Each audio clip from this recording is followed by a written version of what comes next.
welcome to this video from zoneaudio.com. Today is going to be a fairly short and sweet video, primarily looking at why you don't need fancy plugins. So I have essentially built a chain using third-party plugins and one using Ableton plugins, and we are going to compare the difference. So a lot of the time I get asked when doing one-to-one tuition, what plugins do I need? What are the most important plugins? And although that question has a direct answer, stay tuned later to find out what that is. The answer, more importantly, should be learn the plugins that you have, learn the tools at your disposal. There's no point necessarily buying a compressor if the two compressors that are in Ableton you don't already know how to use, because then when you get this new compressor, how are you going to know how to use that? So pretty much with any DAW, you will have all the tools you need to make good music.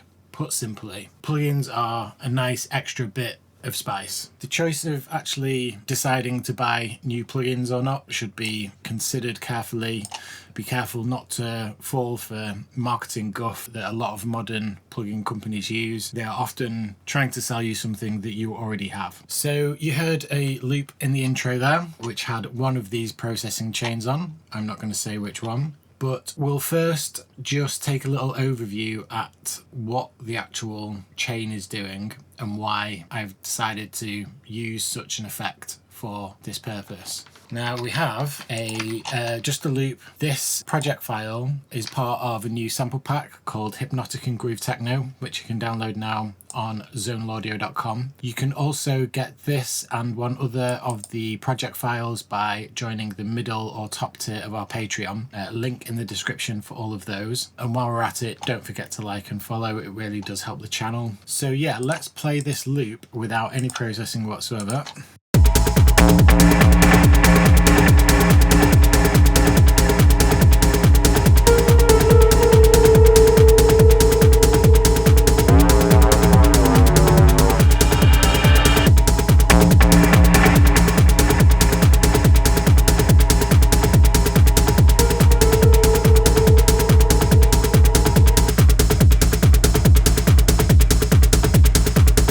Okay, so a little bit of group processing on the drums there, which we'll go into a bit as well. With that processing, the synths were very much in front of the drums as there was no processing, but I will now demonstrate the benefit of processing all these drum sounds together.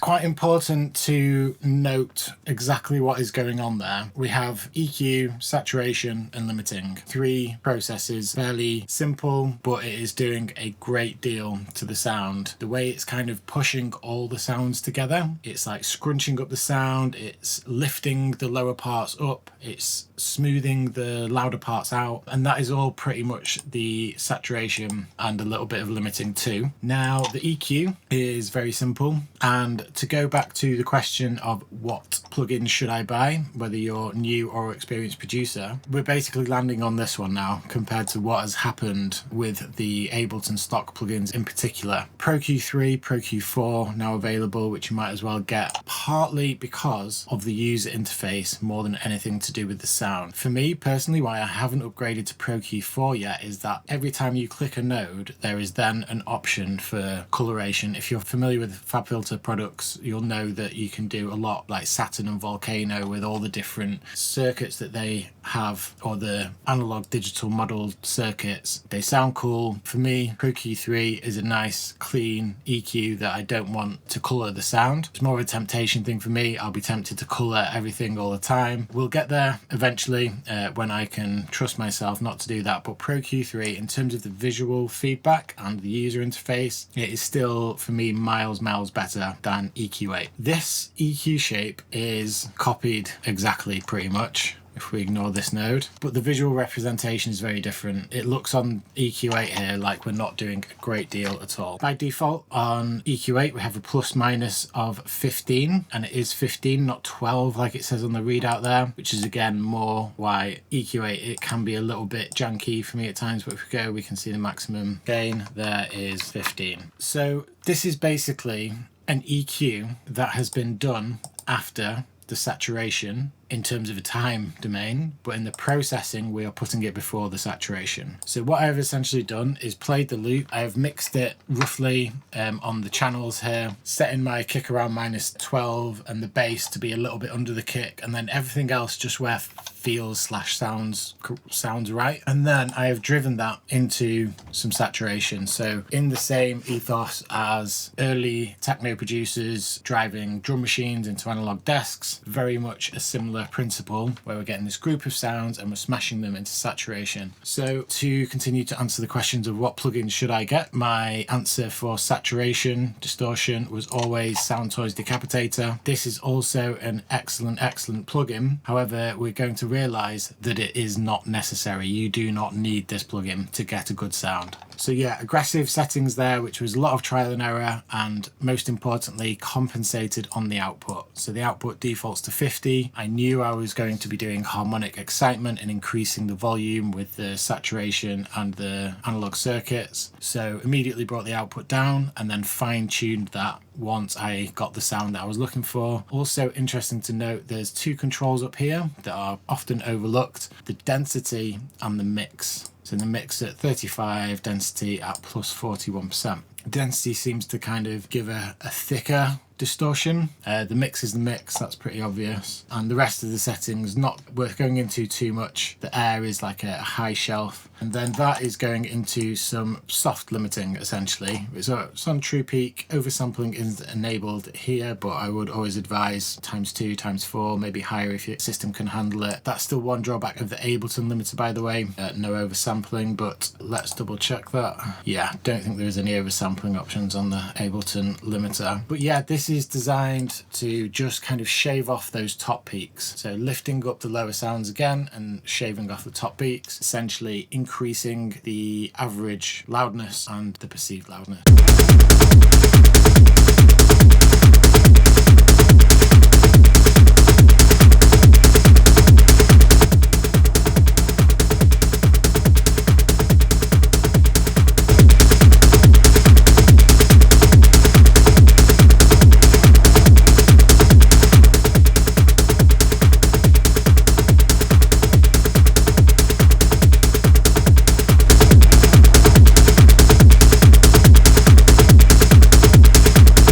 Okay, so a couple of interesting things happening here. We can see the gain reduction done on Pro L2. This is one of the reasons why I think it is worth the investment, is the visual feedback alone. Again, the Ableton limiter has improved, but it's really helpful to see this. Again, we can set the amount of gain that we can see. This is a similar thing with Pro Q that I didn't quite fully mention earlier, is that we can go to 30 dB, whereas Pro Q EQ8 is a maximum of 15 dB. However, we can actually adjust the view, which is really helpful. So the vast majority of the time, you're not going to want to be going above 12. If you're in kind of final mixdown stage, you're never going to want to go past -6. If you're mastering, you're never going to want to go past -3. So it's a really good, versatile user interface. Back to Pro L2 with the output set to 10.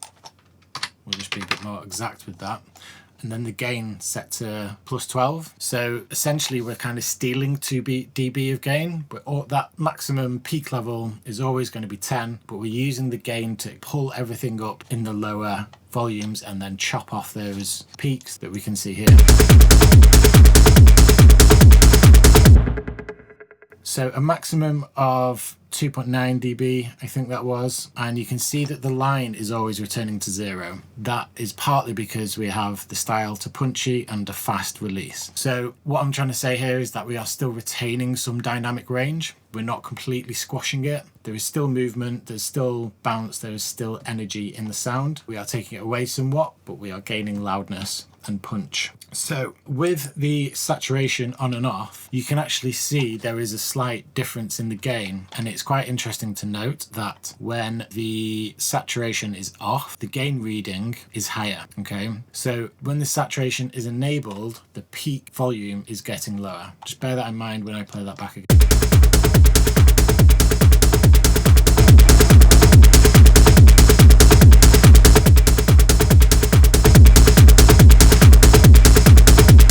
So the peak volume is getting lower, but it sounds louder. So a bit of a psychoacoustic trick where we are lifting up some of the mid and high frequencies more so. It kind of almost automatically does a little bit of mixing for us in the way it levels out the sound. And then we're just using a limiter to clip that off. So nice, great, amazing. I can show you this with all these fancy plugins and all this detail. But if you know what you're doing and you have a bit of patience and time to be able to dial in certain settings, then you can achieve a very, very similar sound. And this doesn't just go for group processing on drums. This goes for so many things. So, you know, look, if you are looking at Serum and going, oh, I can't do that in Ableton. Well, Wavetable does only have 2 LFOs and they're not great, but if you've got Max for Live, then you have access to more LFOs than Serum can ever offer you, plus all the effects. You know, it's there. If you know how to use it, it's there.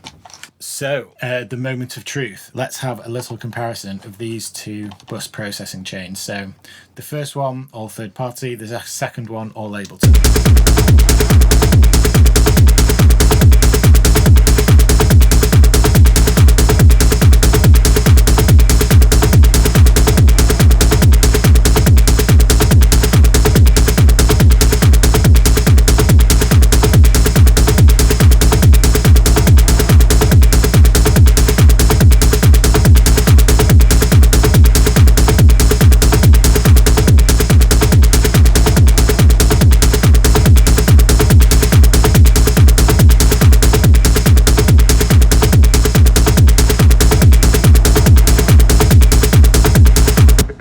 So pretty similar, I'm sure you would agree.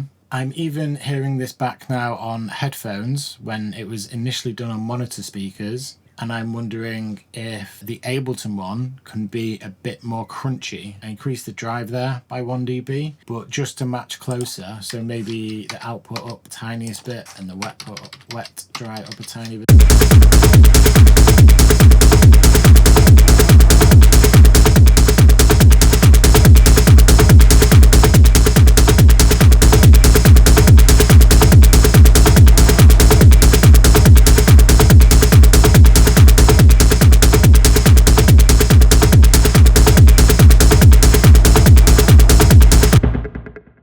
Nice, really, really close. And you might even prefer the Ableton one, who knows? Point is, learn your plugins before you buy new plugins. A lot of what these plugins are trying to sell you, you probably already have the capability to do, you just don't know it yet. So to elaborate a little bit further on this chain, EQ is exactly the same. The EQ is the EQ. The interface isn't as nice. And also, in my opinion, the low cuts and the fact we basically have this one, which we don't know what dB per octave it is. I guess it's around 18, 24. Then we have ×4. Yeah, we could read the manual and find out what that is, but I don't know. But what I do know with Pro Q3 is that it tells me the slope curve, and I can choose out of all these different ones. I don't have 2 different options.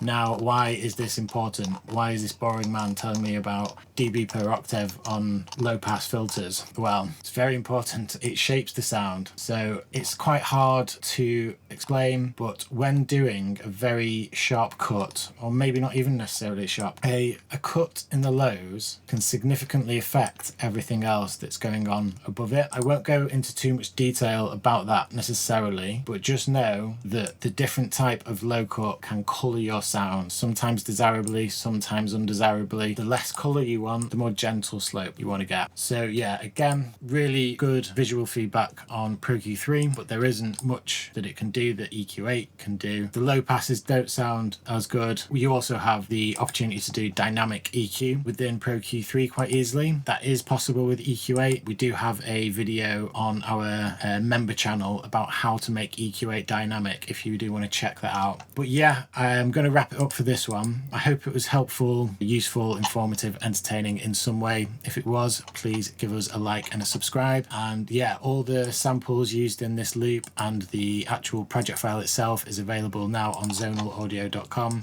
Until the next time, cheers, bye now.